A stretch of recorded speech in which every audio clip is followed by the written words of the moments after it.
Reality show चल रहा था।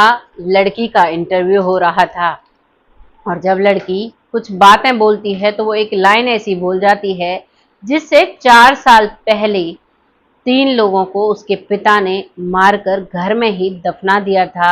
उस केस की मिस्ट्री खुल जाती है। एक रियलिटी शो के जरिए पुलिस के हाथ लगता है एक ऐसा व्यक्ति जो 3 लोगों को मारकर आजाद घूम रहा था। आइए जानते हैं कैसे ये घटना घटित हुई, कहाँ की ये घटना है, क्या हुआ होगा। नमस्कार, मैं महक चौधरी आज आपके सामने एक सच्ची कहानी लेकर आई हूँ। जो कहानी हमारे सामने तमिलनाडु से निकल कर आ रही है, जो कहानी 2012 की है। 2012 में तमिलनाडु के एक गांव का एक परिवार होता है, जो गांव होता है बिल्लमपुरम, और जिस गांव में एक लड़की रहती है जिसका नाम होता है भार्गवी। भार्गवी एक सतीश नाम के लड़के से प्यार करती है। सतीश जो उसके पिता, जिसकी फर्नीचर की दुकान थी जिसका नाम था मुर्गन, उसकी फर्नीचर की दुकान थी जिसमें वो सोफा बेड ऐसी चीजें बनाया करता था, और उसी में काम करने वाला एक मामूली सा नौकर था जो उसकी बेटी से प्यार करने लगा था। अब वो प्यार करता है तो उस परिवार में लड़ाई होती है। पिता कहता है कि इस लड़के को प्यार मत करो, इससे साथ मत रहो, इससे दूरी बनाओ, नहीं तो तुम्हारा अंजाम बहुत बुरा होगा। उससे बार बार उसे धमकी दिया करते और धीरे धीरे वक्त निकलने लगता है। अब वो लड़की अपने माता पिता से दूर अपने प्रेमी के साथ रहने लगती है। तभी तमिलनाडु में एक शो होता है, जो शो रियलिटी शो होता है। ये शो ऐसा था कि यहाँ पर प्रेमियों को बुलाया जाता था और उसके साथ साथ उसके माता पिता को भी बुलाया जाता था, और यहाँ पर उनके लाइव रिएक्शन देखे जाते थे। जब माता पिता को पता चले कि बेटी इससे प्यार करती है या इसके साथ रहती है, या फिर माता पिता को मौका मिले कि कैसे अपने बच्चों को समझाएं। ये रियलिटी शो चल रहा था। अब यहाँ पर भार्गवी को बुलाया जाता है, उसके प्रेमी सतीश को बुलाया जाता है, और उसके पिता मुर्गन और उसकी पत्नी को बुलाया जाता है। चारों लोग यहाँ पर आते हैं और पहले तो जो माता पिता हैं वो कहते हैं कि बेटा लौट आओ, अपने घर रहो, कुछ नहीं रखा है, ये प्यार व्यार कुछ नहीं होता और हम इस प्यार के खिलाफ हैं, हमें ये बिल्कुल भी अच्छा नहीं लगता। ये लड़का तुम्हारी पूर्ति नहीं कर सकता, क्योंकि ये तो मेरी फर्नीचर की दुकान में काम करता था, अब मैंने इसे यहाँ से निकाल दिया, अब ये वो काम भी नहीं करता, अब ये जीवन में करेगा क्या, तुम अपने घर को कैसे तुम जी पाओगी, तुम्हारी जरूरत की चीजें कैसे आएंगी। वो पिता और वो माँ इस तरीके से अपनी बेटी को समझाता है, लेकिन बेटी के सर पर प्रेम का भूत चढ़ा हुआ था, और बेटी एक ऐसी लाइन बोलती है जिसे सुनकर पैरों तले जमीन खिसक जाती है माता पिता की।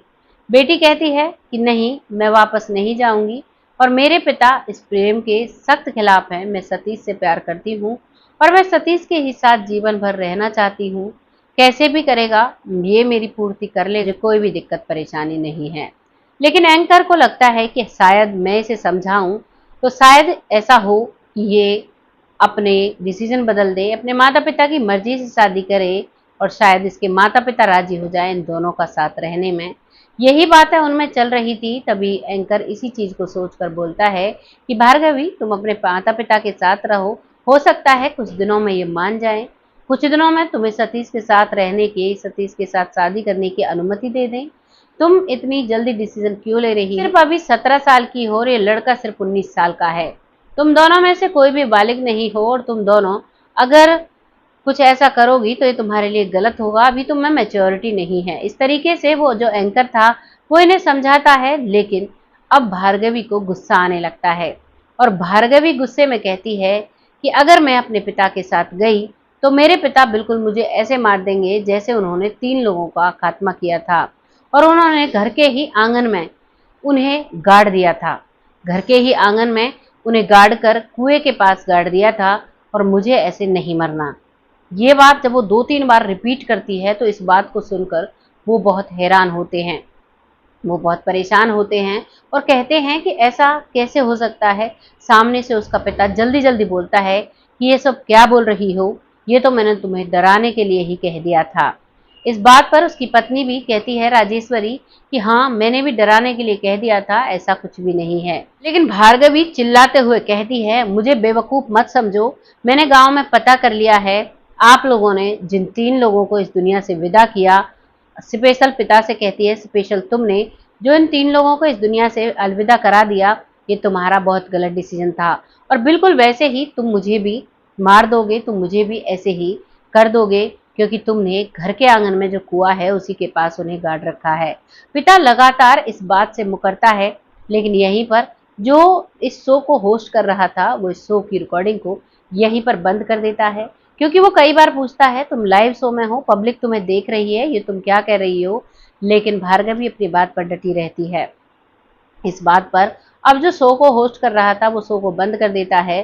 वो सभी अपने अपने घर चले जाते हैं और अब वो अपने ही एक शो के मेंबर्स को भेजता है उसी गांव में, क्योंकि गांव एड्रेस सब कुछ पता लिखा जाता है। जब कोई भी किसी रियलिटी शो में आता है तो वहां पर एक व्यक्ति जाता है। गांव ज्यादा बड़ा नहीं था, वहां पर थोड़ी बहुत पूछताछ में ही पता लग जाता है कि वाकई में गांव के 3 लोग गायब हैं। वो बताते हैं, एक जो लावण्या है, लावण्या एक लड़की जिसके पिता का नाम शेखर था, जो सिलंबर नाम के लड़के से प्यार किया करती थी। शेखर और जो मुर्गेश है, इन दोनों में बहुत प्यारी दोस्ती थी। ये दोनों एक दूसरे के बिना खाना नहीं खाते थे, लेकिन एक दिन अचानक ये तीनों लोग गायब हो जाते हैं और किसी को कुछ भी पता नहीं चलता है। ये शो देख रहे थे, तभी दूसरे ही दिन एक रिपोर्ट दर्ज होती है चेन्नई थाना में। और चेन्नई थाना में जब रिपोर्ट दर्ज की जाती है कि मेरा पति और मेरी बेटी और उसका प्रेमी काफी समय से गायब हैं, क्योंकि ये जो शो किया गया था ये 2012 में किया गया था और वो 4 साल बाद पहले की बात बार बार जो भार्गवी है वो कहती है। और 4 साल पहले ही उसके पत्नी, उसका जो पति है और उसकी बेटी और उसकी बेटी का प्रेमी गायब हुए थे। अब उस महिला का बयान और वो सारी चीजें मैच होती हैं, वो पुलिस स्टेशन पहुंचती है। साथ ही में पुलिस स्टेशन वाले भी इस रियलिटी शो को देखते हैं और अब रियलिटी शो वालों को पता चल चुका था कि वाकई में ऐसा हुआ है। पुलिस वालों को भी पता लगाना था। पुलिस वाले रियलिटी शो के नाम से यानी कि रियलिटी शो वाले बनकर जाते हैं और कहते हैं, हमें सच्चाई जाननी है, ये लड़की भार्गवी अपने पिता पर गलत आरोप लगा रही है, हमें उसके पिता के घर जाना है। वो लोग पुलिस वाले जो रियलिटी शो के भेस में थे, रियलिटी शो के मेंबर्स के भेस में थे, वो वहां पर पहुंचते हैं तो देखते हैं जो वो व्यक्ति है मुर्गेश, उसके घर पर कोई भी नहीं है। उसके घर पर ताला लगा हुआ है, ना उसकी पत्नी है ना वो खुद है। भार्गवी और उसका प्रेमी जो है वो सभी तो वहां पर हैं, लेकिन वहां पर और कोई भी नहीं है। ये सारी कहानी यहाँ पर उलट खा जाती है। अब लोग उसकी छानबीन करते हैं, जो पुलिस वाले होते हैं। पुलिस वाले अब सीधे उसके एक रिश्तेदार के वहां पहुंचते हैं, क्योंकि पड़ोसियों से नंबर मिलता है। वहां जाकर पता चलता है कि वो जो उसकी पत्नी है वो तो वहां पर मिल जाती है, लेकिन उसका पति नहीं मिलता है। वो बताती है, मैं और वो एक बस में आ रहे थे यहाँ पर, तभी रास्ते में वो कहते हैं कि तुम्हारी बेटी ने बहुत गलत किया है और मैं तुम्हारे साथ अब नहीं रह सकता। और चलती बस में से वो मुझे छोड़कर भाग जाते हैं। मुझे कोई भी रास्ता नहीं दिखता है तो मैं यहाँ आ जाती हूँ। अब पुलिस अब उस व्यक्ति की तलाश में जुट जाती है कि वो जो मुर्गेश है वो कहाँ पर है। उसकी तलाश करते हैं तो उसका भी पता लग जाता है, उसे भी पुलिस अरेस्ट कर लेती है। लेकिन पुलिस के दिमाग में यही था कि कहीं ऐसा ना हो ये चीजें गलत हों, कोई और भी इसके साथ शामिल हो, कभी अकेला ही सजा भुगते। अब ये मामला पूरी तरह पुलिस के हाथों में आ चुका था। अब पुलिस बार बार जब मुर्गेश से सवाल करती है तो वो फ्रस्ट्रेट होकर बता देता है। वो बताता है कि जो शेखर था यानी कि लविशा का जो पिता था वो मेरा बहुत गहरा मित्र था और मैं अपनी दुकान चलाया करता था, वो अक्सर मेरे पास आ जाया करता था। हम दोनों बैठकर शराब भी पिया करते थे। तभी जो मुर्गेश है उसके पास कुछ सोने चांदी की चीजें थी, जिन्हें वो मेरे पास रखता है और कहता है कि तुम ये चीजें अपने पास रख लो, क्योंकि मेरे पास इतना जुगाड़ नहीं है, कहीं चोरी ना हो जाए। मेरी बेटी शादी के लायक हो रही है, मैं उसके लिए इन्हें जोड़ रहा हूँ। वो रख लेता है, लेकिन एक दिन शेखर को पता लगता है कि उसकी बेटी लविशा किसी लड़के से प्यार करती है और वो इसे पसंद नहीं करता है। इस प्यार के पीछे उसकी माँ भी होती है जो लड़की का साथ देती है, लेकिन पिता को ये चीज सही नहीं लगती और पिता अपने दोस्त से ये बात शेयर कर लेता है। पिता कहता है कि मुझे उस लड़के से अपनी बेटी की शादी नहीं करानी, ये गलत हो रहा है। तभी वो दोनों बैठकर शराब पीते हैं और कहते हैं इसका इंतजाम हो जाएगा। तो शेखर अपने दोस्त पर विश्वास करता है, मुर्गेश पर, और वो कहता है कि जो तुम चाहो वो तुम करो। तभी मुर्गेश उन दोनों को बुलाता है, यानी लविशा और सिलंबर जो उसके वहां पर काम करता था, एक मामूली सा वर्कर था। अब वो उन दोनों को बुलाता है और बैठकर उन्हें समझाता है, लेकिन वो एक दूसरे के लिए मरने मिटने के लिए तैयार थे। तो वो उन्हें खाना देता है खाने के लिए और कहता है, चलो ये खाना खा लो और तुम आज़ाद हो, तुम जा सकते हो। वो दोनों खाना खाते हैं। उस खाने में जहर था। वो दोनों वहीं पर जमीन पर तड़प तड़प कर जान दे देते हैं। उस दिन मुर्गेश के घर में ना उसकी पत्नी थी ना उसकी बेटी थी। दोनों अपने गांव गई हुई थी, यानी कि जो उसकी पत्नी थी उसके मायके गए हुए थे। अब ये अकेला था। फिर उसके बाद ही वो अपने दोस्त को बुलाता है, शेखर।